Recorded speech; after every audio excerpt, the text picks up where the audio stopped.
Hi, happy Friday and welcome. I hope you've had a fantastic week and a good week.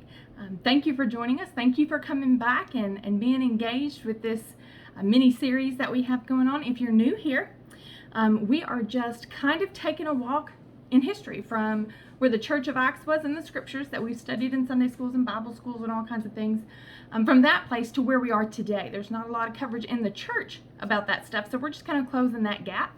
It is a brief coverage. We're only going to cover 20 figures that were prominent from there to get us to where we are now, and it's a very brief overview from there till now, as well as the individuals that we cover. It's very brief.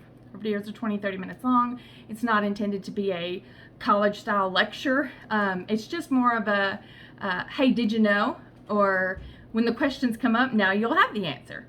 Maybe even some useless trivia for a trivia night if you're into those things. So thank you for joining us.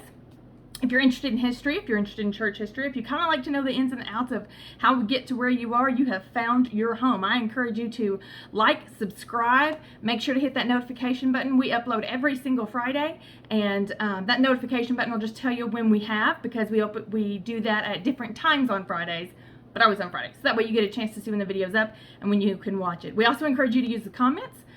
We're happy to respond to those and to encourage dialogue among people. We think it's the only way we learn. So we encourage you to use the comments for anything. Today, we are going to be looking at John Calvin. Now, John Calvin has a whole bunch of stuff about his life. There are many, many books. There are many, many biographies. There are many, many shows. There are series that have been done just on him. So I tried not to get too bogged down. I tried not to get off course, because his life marries into so many other lives that it was hard not to veer off into what the other people in his life were doing and how that affected his life. I tried to just keep on like tunnel vision and blinders so that we just looked at John Calvin. So we're still second into the Middle Ages. We are, in the heart of the Protestant Reformation at this point. So John Calvin is French. He was born in France.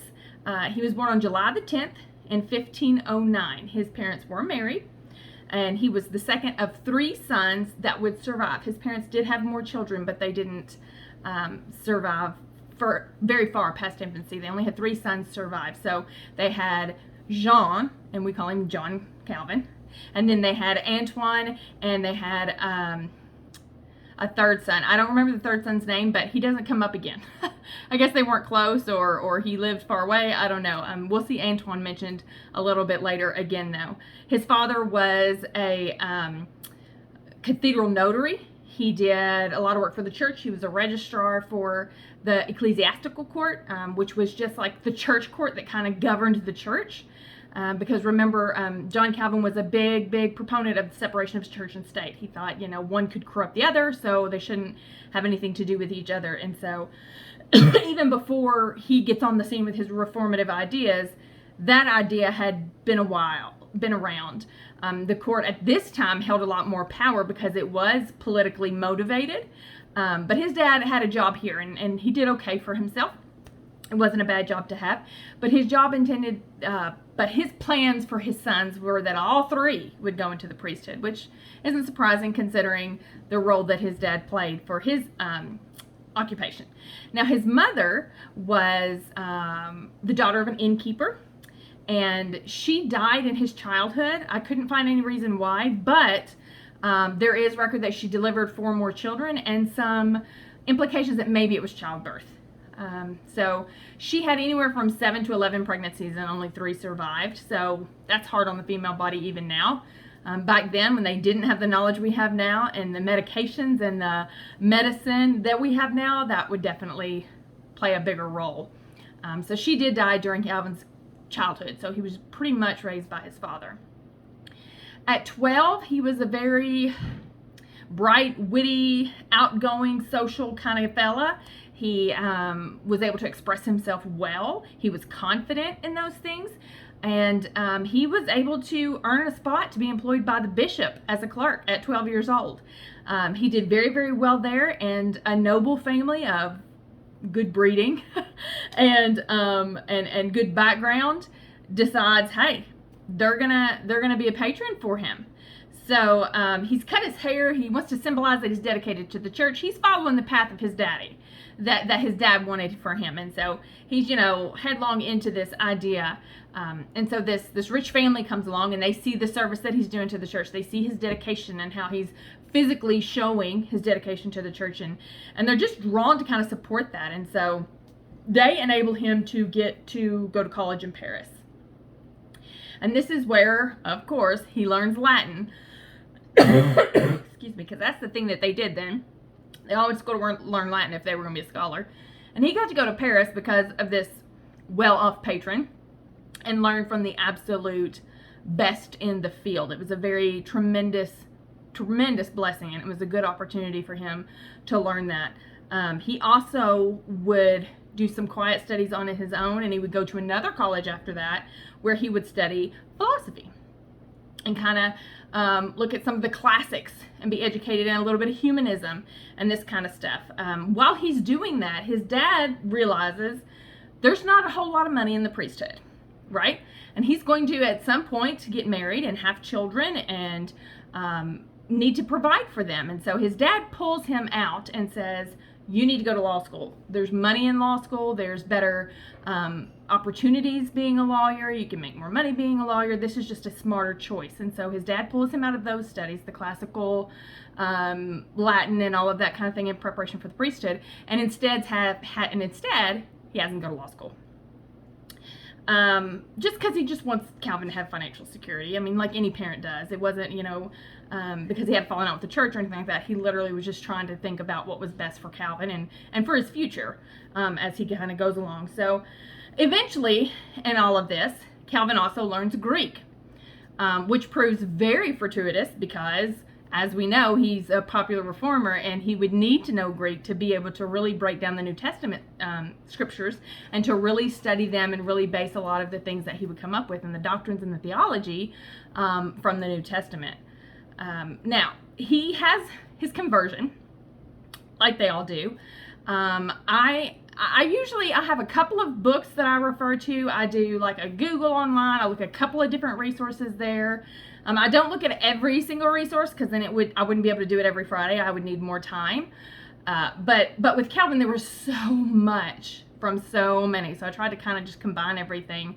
But the problem with doing that is sometimes dates get lost or messed up or transposed. I don't know. But I had sources that said his conversion was in 1529. I had some that said it was in 1530, and then I had some that said it was in 1533. So there's about a 3 to 4 year window where they think his conversion likely happened. There's also a little bit of, I don't want to say argument, but a little bit of debate, I guess, between theologians, because they say there are two different accounts that John Calvin gives of that conversion. On one of the accounts, he says that it's a sudden conversion. He says that it is quick, it's in a commentary that he writes of Psalms, he refers to it. And he talks about that it was just sudden and it was a revelation and, it was quickly done and there it was. And then there's another account that later, when he's writing about his conversion, and he says that it was a long drawn out process, that he had some inner turmoil with it, that he had some inner struggle with it, that there was a lot of back and forth with spiritual difficulty with it, that it was a long drawn out really meeting of the minds with him and the Lord for that conversion. They both agree that regardless, his conversion corresponds with his break from the Roman Catholic Church. When he makes an official break from the Roman Catholic Church, that is when his conversion happened. And when you go back, that break could be anywhere from 1529 to 1533. So there's just, who knows when it actually happened, but when he gets the revelation, when he gets converted and begins a relationship with Jesus, he immediately sees that the church is off the rails. If you haven't seen any of the previous videos, I would encourage you to do so because we're kind of building on them. So we've discussed a lot of things that I won't go into a lot of detail on.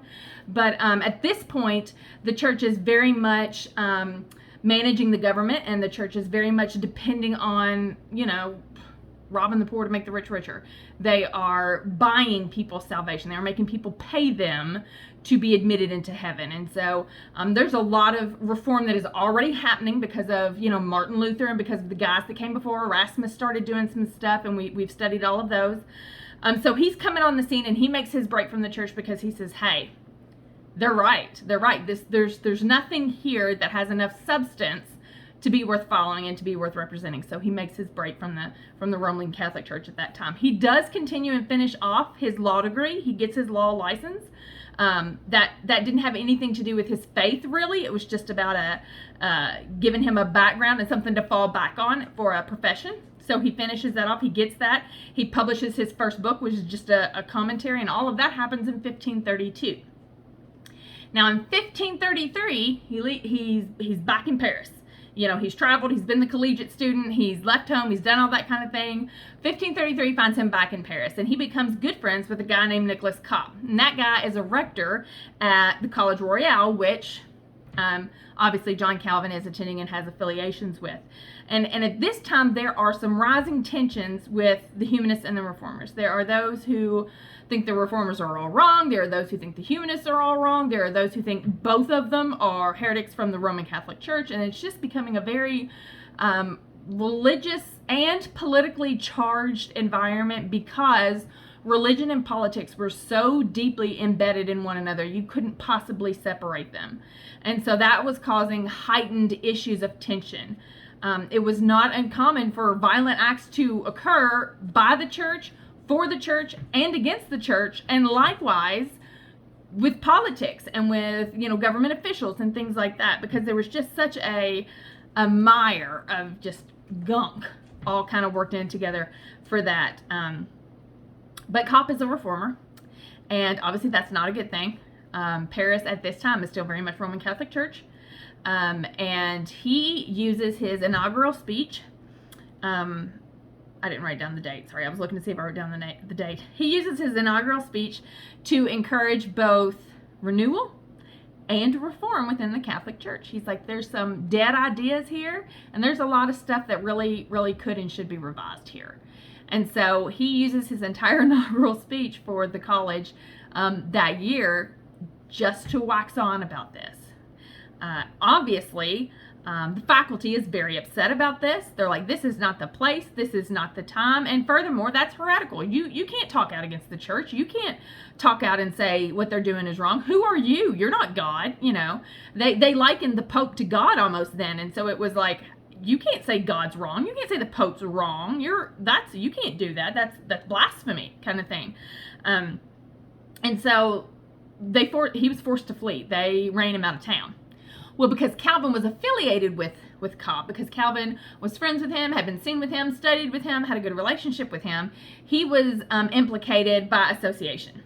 He was implicated that these are his thoughts, this is what he thinks, this is what he believes as well. And they weren't wrong. I mean, Calvin did believe those things, and he was supportive of those things, but he just hadn't really made a public stand yet.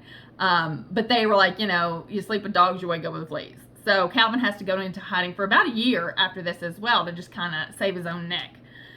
In 1536, though, he will publish his first edition, and I'm going to read it to make sure I get it right, of the Institutes of the Christian Religion. Now, this would be his life's work.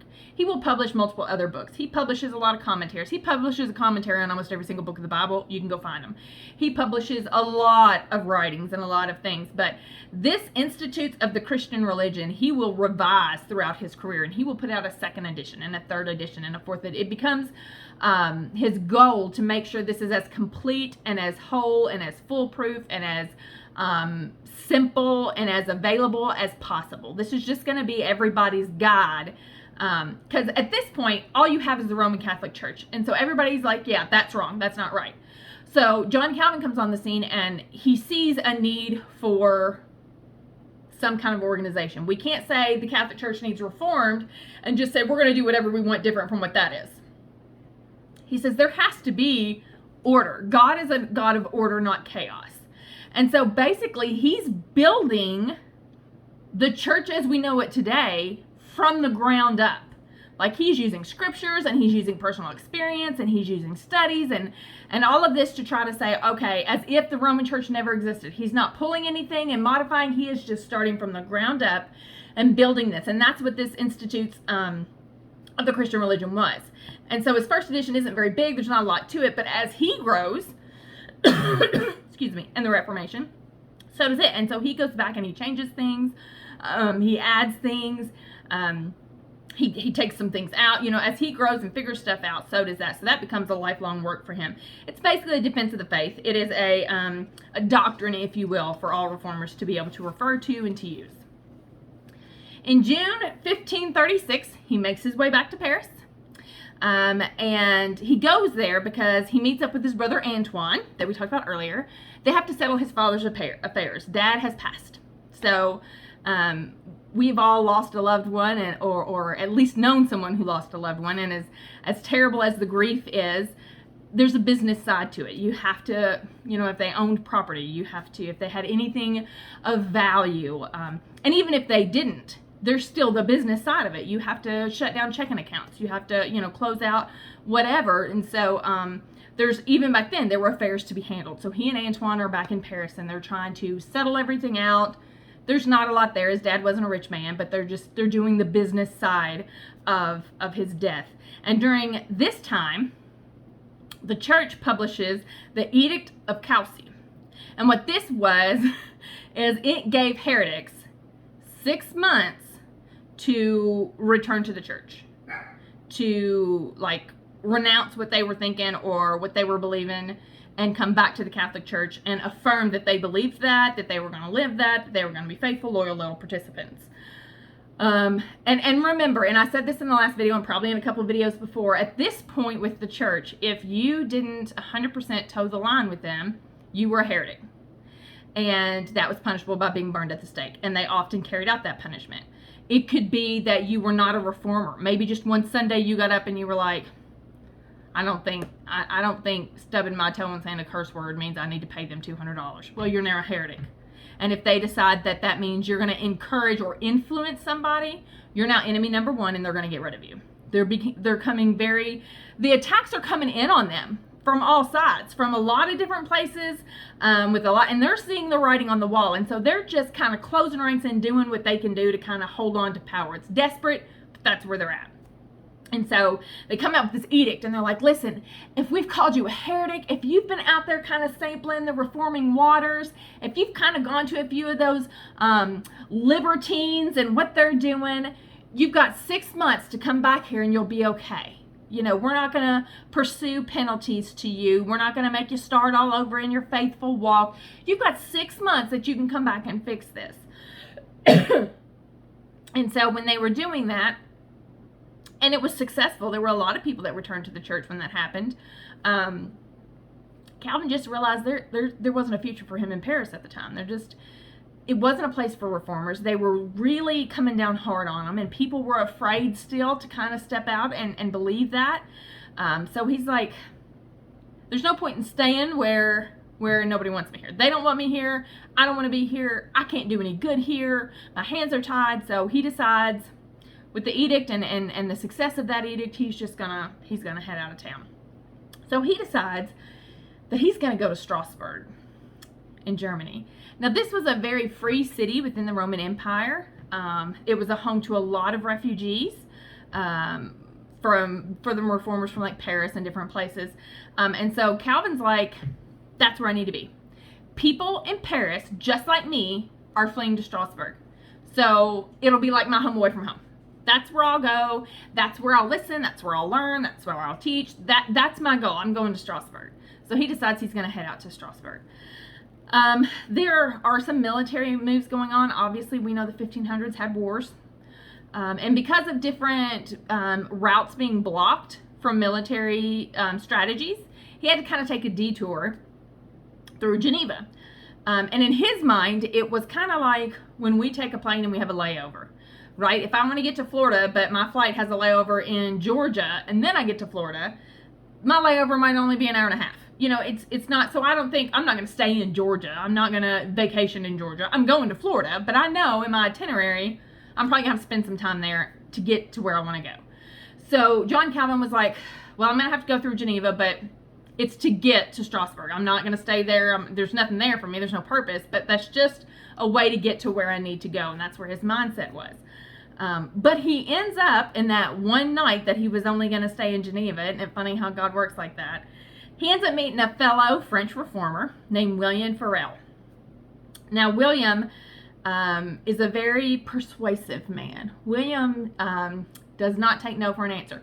And that's nothing against the #MeToo movement. I don't mean that way. I just mean when he's led by God and God tells him to go talk to somebody, he does it, and he does it well. And so William's able to kind of talk him into staying. William's like, dude, we need help here. We're reforming people here. There are people hungry here. There is a harvest here, and we could so use your help here. You could do amazing things here if you would stay. And so this one night detour ends up being a lifelong assignment almost for him. So he stays in Geneva. He certainly is talked into it. In 1537, he is officially given the role of a pastor. He's not consecrated. There's no ceremony. There's no, I'm going to touch you with the royal scepter and there you go. There was no course he completed or degree he was given. He was just kind of, okay, you have this church and now you're a pastor. Congratulations. He was performing baptisms and weddings and the sacraments and just kind of doing services for the first time in his life. And he loved it. He definitely realized this is where I'm supposed to be. I'm supposed to be leading people to the Lord. I'm supposed to be leading people to truth. And there was so much out there, especially associated with the church, that just wasn't truth. And so it definitely lit a fire in him. So in January of 1537, Calvin and Farel, William Farel, they present and again, I'm going to read it because a lot of these titles are long. I mean, I was taught when I was in school, if you were going to make a title of something, you had to make it short. Nobody taught John Calvin this because none of his titles are short on anything. But he and Farel present the Articles on the Organization of the Church and its Worship in Geneva. That is the whole title. They present it to the city council, and the city council accepts it the same day. They're like, okay, we're going to adopt that. That's what the church is going to be here in Geneva. That's what we're going for the reform. It basically talked about the Eucharist and how it would be performed, when it would be performed. It talked about excommunications because that was really popular for the Roman Catholic Church. They really liked excommunicating people, so they wanted to address terms on why that may be a necessity in the Reformed Church. So there were instances of where that might be required and instances where it shouldn't be, required. It talked about singing. It revised some of the outdated marriage laws. It was just kind of like, this is the way we're going to live life kind of thing. And the Geneva Council passed it the exact same day that they presented it. They probably didn't even read the whole thing. They were just that confident in Farel and Calvin's abilities. They don't hold this good favor with the council for long. Throughout that year, different tensions. Again, it's a very fraught time. It's not till later in life that Calvin really stops fighting opposition. He kind of has to fight tooth and nail a good chunk of his life, and so every time he has a victory, he has to, just get right back at it and start fighting for the next one. And so they had a good rapport with the city council, obviously, but then they started falling out of favor throughout the year. This basically culminates later on in the year because the city of Bern, which was an ally with Geneva, they had reformers and they were coming up with rules and laws and what have you. And so they wanted to bring up the Eucharist, and they said they felt like the church universal should be practicing in uniformity. They were like, if I do the Eucharist, which if I didn't explain it before, that's the Lord's Supper, if you don't know. So they were like, if I do the Eucharist and I use this scripture, but you do the Eucharist and you use a different scripture, or if I do the Eucharist and I don't use this brand of wine, they were saying everything has to be the same. We have to be consistent. And they wanted to really push for uniformity. And one of the biggest things they wanted done was when you served the Eucharist, they wanted it to be unleavened bread. And so they approached Geneva as their ally. They say, for the sake of uniformity and consistency, whenever y'all do the Eucharist, you should be using unleavened bread so that we're all doing the same thing. Calvin and Farel didn't agree with this. They refused to do this. They said, we're not going to do it. Geneva's like, you kind of have to. These are our allies. This is important. So politics are coming into play on how the church should be operated, and it's not okay to John Calvin or to Farel. So they protested in a very in-your-face manner. They're told by the council in Geneva, listen, you don't have a choice. Easter services, when you serve the Eucharist, you will use unleavened bread. So Easter services came about, and Calvin and Farel did Easter service, and they did not offer the Eucharist at all. They didn't want to use unleavened bread, so they were like, well, if the only way we can do it is with unleavened bread, we just won't do it. And so they didn't. Now, this is hard for me to imagine, but it caused a riot during Easter services. People were incensed. They thought that either you do what the council tells you and serve unleavened bread, or you do what you want and serve whatever bread you want, but you do it. You don't just don't do it. And so, especially because it's difficult for these people because they have been under the Catholic Church and they haven't known any better. And so all their lives they've been taught all these things that are wrong. I'm not saying the Catholic Church today is wrong. I'm saying then. The only church there ever was. They're learning all these things are wrong. And so, but they're still very caught up in the idea of the ritual of it all. They're still it's hard to unlearn what you've been taught. And so it was, as long as they still had those sacraments being served, they were like, this is still holy, this is still God. And when that sacrament was taken away on Easter of all days, people got ticked. They got riled. Throughout history, politics and religion will drive men to murder. It's always been that way. It shouldn't be, but it has. So a riot breaks out. And the next day, the Council of Geneva hands William Calvin and Farel their walking papers. They're like, get out. You are no longer welcome here. You cannot preach here. You're done. Get out. And it just breaks. That's it. Not ones to take a defeat lying down. William, Farel, and John Calvin decide they're going to go to Zurich, and they're going to go to Bern, and they're going to go to those councils, and they're going to plead their case. They're going to be like, listen, just listen to our side. Unfortunately, they found no sympathizers on that side. Matter of fact, most of them blamed Calvin for not being compassionate to the people in Geneva. They were like, dude, those people needed the sacrament. You put your ego and what you thought was best above serving the people. And they called him out. They were like, it's your fault. And they did not side with Calvin. And they did not side with Farel. They supported the actions of Geneva. And they said, you should have served it. And you should have served it with unleavened bread. It's really that simple. That was a fight you could have had and could have carried on in a lot of different ways than how you did. And so that was just their opinions. So we're getting to 1538. With all these blows coming at him, Calvin again decides, now's the time I'll go to Strasbourg. Remember we talked about it earlier. That was the free city. That's where the refugees were. And Calvin's like, I've spent my time in Geneva. I've done what I can do for those people. That was my original goal anyway, was to go to Strasbourg. So he goes. He is invited to take over a church of refugees from Paris, from France, by the leading reformers in that city. One of them was Martin Bousset, and Wolfgang Capito. They were the two lead reformers in the city at the time, and they invited they invited John Calvin to come preach at one of the churches there. So, at least he had somewhere to go, right? So Calvin kind of is thinking, since this was his goal all along, he got sidetracked in Geneva, he's like, this is going to be permanent.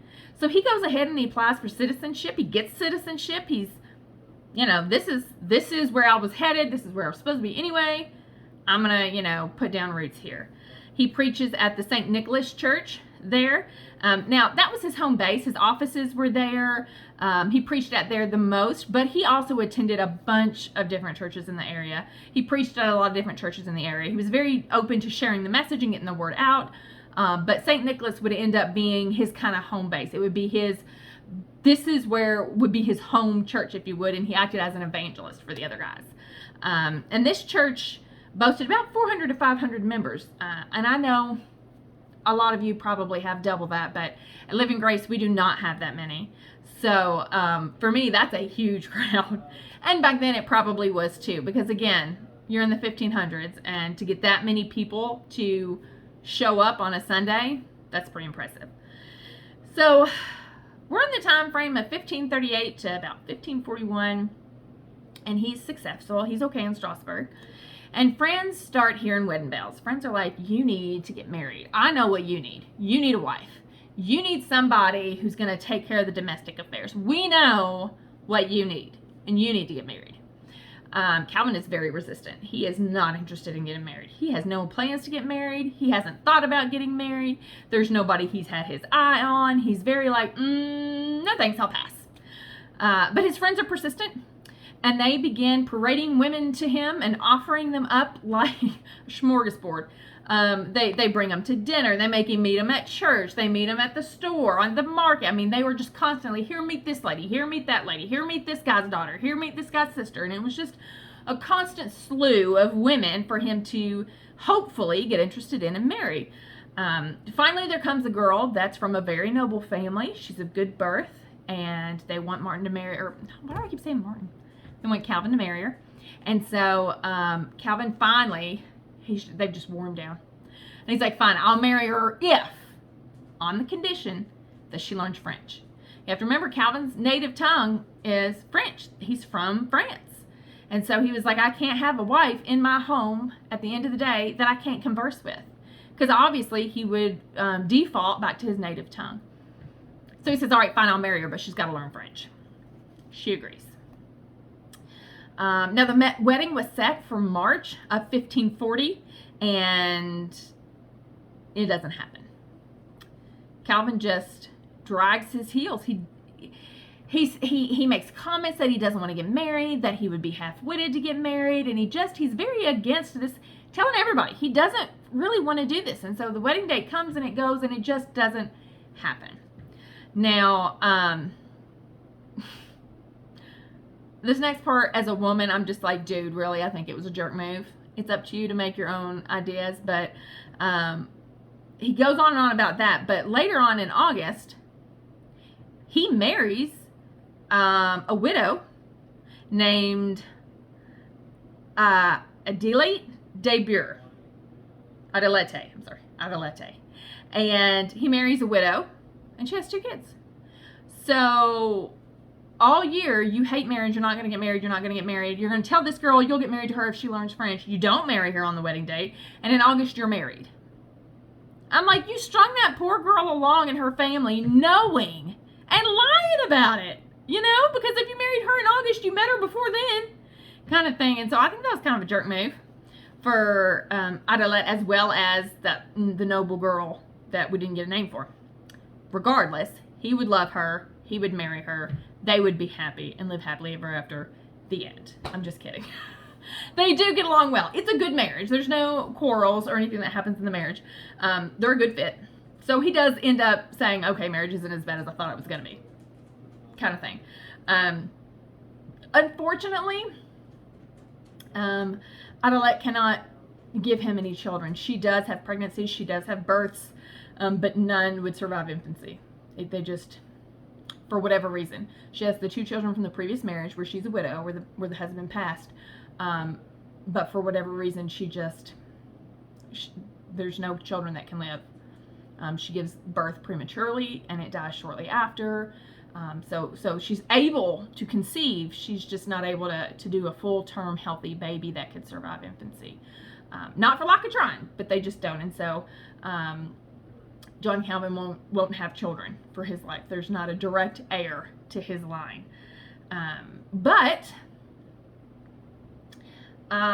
he finds himself in a position where Geneva has to eat crow. Now remember, earlier Geneva ran him out of town because he wouldn't do unleavened bread on the Easter Eucharist in the riot. Well, Geneva decides they want him back. So in Geneva, while he's in Strasbourg having this success preaching to these people, changing people, getting married, getting on with life, and just enjoying the good blessings of the Lord, Geneva's church attendance has plummeted since his departure. They're not going to church anymore. The ally and Bern, the reason they went against Calvin and them was to hold up their ally with Bern and wanted to do things Bern's way. Political tensions are frayed. That's gone. There is no ally there anymore. And it's just, they're in a tough spot right now. and they're kind of looking for a leader. In addition to that, a cardinal high up in the Roman Catholic Church has directly written to the Church of Geneva and invited them to reconcile with the church and come back under Catholic rule in return. So they're like, we need somebody who is confident, who is well versed, who is well read, who is well educated to respond to the Catholic Church, because we don't want to do it in a way that's going to get us all hung and burned at the stake, but we definitely want to say no. And we need somebody who's brave enough to take that on and do it in a tactful way. And we need somebody that's going to draw people in, that can inspire people, and they start thinking, oh man, we had somebody like that. We know somebody like that. It was John Calvin. And so they go headhunting, and they go to John Calvin and they say, hey, why don't you come back to Geneva? Wasn't it great? Don't you remember how great we were? And John Calvin pretty much says the equivalent of, how about bite me? No, I do remember. I remember quite well. And no, I'm not going to do it. And he writes back in a very biased, with full of attitude of, you have lost your minds if you think I want anything to do with any of you, because I don't. A very human response that a lot of us can identify with. Can you imagine if the people that betrayed you or stabbed you in the back went, oh, you took that serious? Why don't you just want to be, we would immediately be like, bite me. I'm not going to do it. But John Calvin, love his heart, he loves the Lord. And so later he would say, not my will, but your will, Lord. I know where I stand and how I feel, but if that's your will, I'll do what you ask. And so he does end up going to Geneva. They actually get like a substitute priest to fill in for 6 months in Strasbourg. And it's actually said that Strasbourg lends him to Geneva for 6 months. Like they own him, and Geneva can only have 6 months, and they're going to take him. So he goes out with Bossuet, the reformer that brought him into Strasbourg. He goes with him, and they go to Geneva to see if they can straighten things out. If they can figure out why the people have fallen away from the church, if they can figure out if the church is just messing up and not really following the reforms quite right, they're going to look at the letter. They're going to kind of see what kind of response they can do to the Roman Catholic Church, and they're going to sort stuff and get Geneva set up, and that's the plan. So he's back in Geneva. Geneva's back under reform. And in 1541, the ecclesiastical ordinances are presented to the council in Geneva, and they're passed in November of that month. Now, what these ordinances did was it set in 4 orders of ministerial function. That's the big purpose of it. So the first was you should have pastors to preach and to perform the sacraments. Pastors should be delivering sermons on a regular basis, and they should be doing weddings, baptisms, the Eucharist, the sacraments of the church. And they said the second thing is you should have doctors, not like medical doctors, doctors like PhD doctors, to teach. Doctors to instruct people on everyday type stuff. Because if the pastor's preaching on a regular basis, their time needs to be used studying and reviewing and praying. So if people have questions and need daily kind of everyday question instruction, you need to have doctors in the church to do that part. And then they said the third one is the church needed to have elders. And the elders would be responsible for discipline.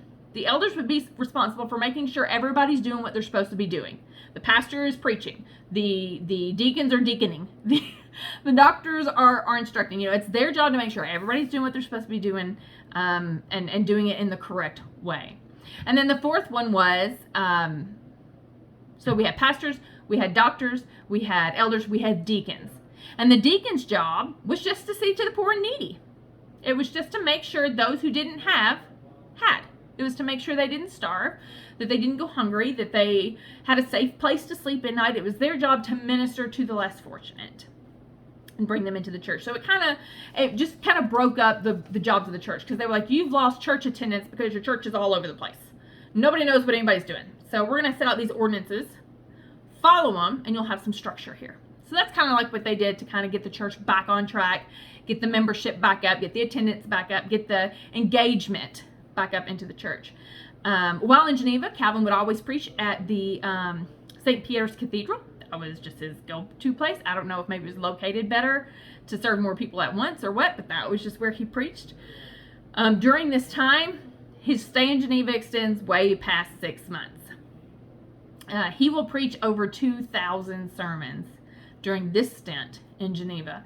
He would preach 2 sermons on Sundays, and then he would preach 3 more times throughout the week. So you would get 5 sermons a week from him. He starts realizing that's a lot, and it gets to be a bit of a burden. So in 1542, the council says, okay, just preach once on Sundays. So we started preaching once on Sundays, a sermon once on Sundays, and then they would get a sermon 3 times a week. That stayed the same. So that works pretty well for about 7 years. But then in October of 1549, the council comes in and they go, wait, let's do it this way. And they require him to preach 2 sermons on Sunday again, and then preach sermons every single day of the week on alternate weeks. So like he would preach 2 sermons on Sunday, and this whole week he would preach a sermon every single day. Sunday hits, 2 more Sundays. But that next week he wouldn't have to preach every single day. The following week he'd have to preach every single day and have sermons. So that's way bigger of a load, I think, than the original 2 Sundays and 3 times a week. That's what they set up, and that's what he was preaching. The interesting thing about his preaching is all of his sermons lasted more than an hour, and he used no notes. There are no surviving notes from John Calvin's sermons because he didn't use notes. He just opened his Bible, got up there, and just bleh. And it was there. It was coherent. I mean, I think I use a lot of notes here, but even when I preach, I have like an outline at least to keep me on. Otherwise, I'd get down on rabbit holes and talk about everything that I didn't want to talk about. So I think that's pretty impressive that he was preaching 2 sermons a day, every day of the week, over an hour and no notes. That's pretty impressive. From March 1555 to July 1556, he preached over 200 sermons just on the book of Deuteronomy. Now, I know nowadays people get tired of series if they last more than 4 Sundays. Can you imagine going a year in just the book of Deuteronomy? But it didn't hinder attendance. People still came. People were still engaged. They were still growing. They still wanted to learn. So it just goes to show his ability to connect with his audience, his ability to preach to people and for people, so that they were still engaged and that they were as interested in the topic he was presenting as he was. That's a huge boon to what kind of minister he must have been. During this time in Geneva, we don't know a whole bunch about his personal life. He was obviously a private man because we don't know a whole lot. His home and his contents were owned, the home and the contents of the home were owned by the Council of Geneva. He didn't own those things. But they weren't modest. They were big enough that his family, because remember he married the widow, and she had 2 kids at the time. So he has a family, and his brother Antoine and Antoine's family and some servants had plenty of room to live in that house. So it wasn't a small space. I mean, it was a decent home and provided plenty of space. During this time, his wife gets sick, and she dies on March the 29th of 1549. Calvin would never remarry. He would just be a widower the rest of his life. It's quoted when he wrote to a friend about her death. He said, "I have been bereaved of the best friend of my life." So he puts forth all of this, I can't get married, I won't get married, that's insane, I don't like it, to finding marriage gave him the very best friend of his life. I think it's beautiful how God can change us so quickly and so easily and give what we think would be a burden to be an amazing blessing. So I know this video is long and I tried to condense this as much as possible. I apologize. We're getting through it. We're at the end. Final days. He enjoys his final days because in his final days, he's finally recognized as an authority. All of the opposition and the contention and the strife and the hypocrisy and the backstabbing of his life has finally rested, and people recognize him as an authority on reform. He has his own name. He has his own reputation that people recognize, distinctive what Martin Luther was doing. It wasn't like, oh, he's piggybacking on that, or oh, he's sharing in that. It was, he's reforming the church in a whole different way. He's making a difference in the church in a whole different way. And so he finally, in his final years, was getting to enjoy some fruits of his labor, which is kind of nice.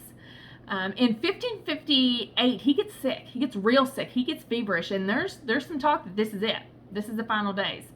But remember at the beginning, I told you when he was writing about the Institutes of, Christian religion? Yes, the Institutes of Christian Religion. And it was just kind of doctrine that I said he would develop it and do different editions.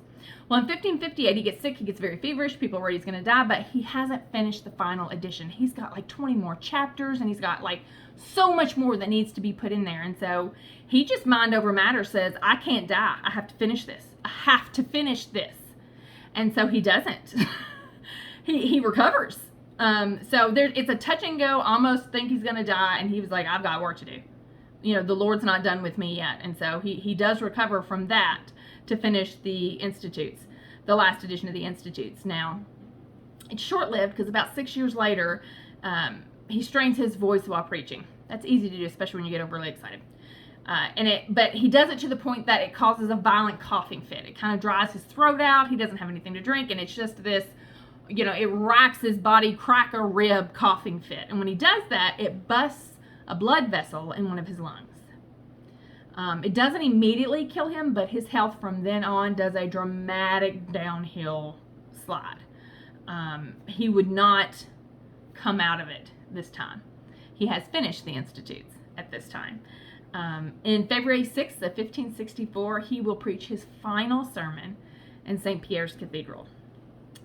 And then May 27th of 1564, he will die at 54 years old. Now, originally, they had him lay in state like they do, so you can pay your respects and that kind of thing. But so many people showed up, so many crowds showed up to see him because they knew he was passing. You know, there was a little bit of time between the incident and when he actually went, so people were already coming to be able to see him and do a final farewell if they could. So many people and so many crowds turned up to see him that fellow reformers thought, they worried about the similarities between this and what they do when the Catholic Church makes saints and the sainthood. They worried that this would be misconstrued or misconceived as a sainthood cult of sorts, what the Roman Catholic Church would see that as, and how that would be used against them. They worried about how those that they were just now teaching coming out of that faith, how that might set them back, not understanding, and they said, we can't do this. And so the very next day they buried him. It didn't last. They needed to disperse the crowds, so they buried him the next day. It is not known where they buried him. We know the cemetery that he's in, but we do not know the exact grave. Now, in the 1900s, I might have that date wrong. They did put a marker on a grave that is traditionally believed to be his in Paris, but there's no documentation of where they buried him. They wanted to, again, keep it from becoming a saint-like worship, if you will, of John Calvin. They wanted him recognized and remembered and people to have a chance to say goodbye, but it became so much more than that when the crowd started turning out and the people started showing up and testifying about the difference that he'd made in their lives. I don't think John Calvin was 100% right about everything. He believed in predestination. I don't believe in that. I don't believe that just some of us are meant to go to heaven and some of us aren't. But that being said, he also believed in separation of church and state. I agree with that. He also believed in grace. I agree with that. So, and he built the early architecture of the church that we know today. It looks the way it looks. If you're not Catholic, the Protestant church looks the way it looks largely because of the framework that we got from John Calvin. His contributions cannot be overstated. I'm thankful that we had somebody brave like John Calvin, somebody smart and quick and brave enough to do the things that he did, to see that God's people really got a chance to figure it out on their own, to have a personal relationship and grow like that. I am thankful for people like John Calvin, even if I don't want to agree with everything they preached and everything they stood for.